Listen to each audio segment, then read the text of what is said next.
Vetëdia, shpirti dhe kufijtë e dijes. Njeriu ka zbuluar galaktika miliarda vite dritë larg, ka zbërthyer ADN-n, ka zbritur në thellësitë e oqeaneve, ka dërguar sonda përtej sistemit diellor, por ende nuk e kupton plotësisht veten. Çfarë është vetëdia? Si lindi mendimi? Si formohet përjetimi? Çfarë është unë? Shkenca studion trurin, neuronet, sinapset, impulset elektrike, por përvoja subjektive, ndjenja, ndërgjegja, kuptimi, mbetet një nga misteret më të mëdha.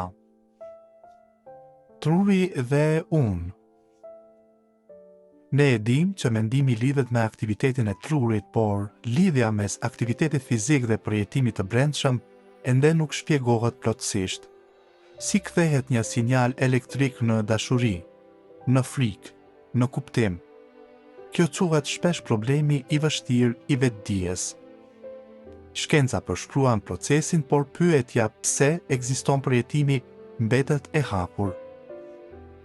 Shpirti në tekstet fetare.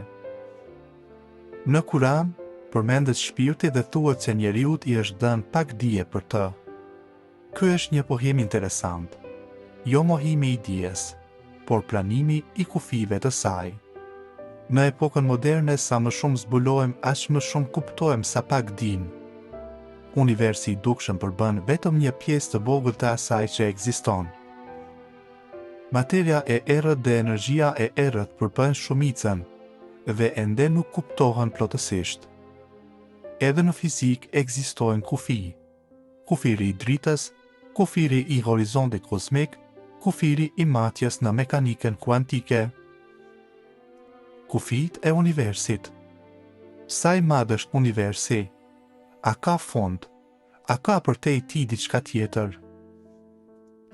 Disa teori flasin për multiversin, të tjera për cikle të pafundme zgjerimi dhe të kurjeje, por asgjë nuk është përfundimtare. Sa më larg shohim me teleskop, aq më shumë shtohen pyetjet. Ndoshta thelbi nuk është të gjejmë përplasje mes shkencës dhe fesë. Ndoshta thelbi është të kuptojmë se të dyja kërkojnë të vërtetën, në mënyra të ndryshme. Shkenca pyet si funksionon. Feja pyet pse ekziston. Kur njeriu humbet për ulësinë, ai mendon se di gjithçka.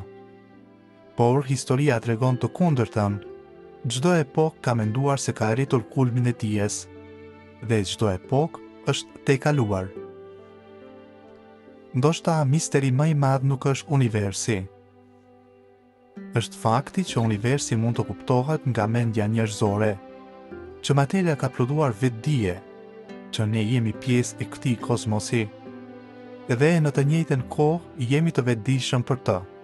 A është kjo rastësi, apo pjesë e një rendi më të thellë? Nëse të pëlqeu kjo çasti mes shkencës dhe reflektimit, mbështete punën tonë me një pëlqem dhe një shpërndarje.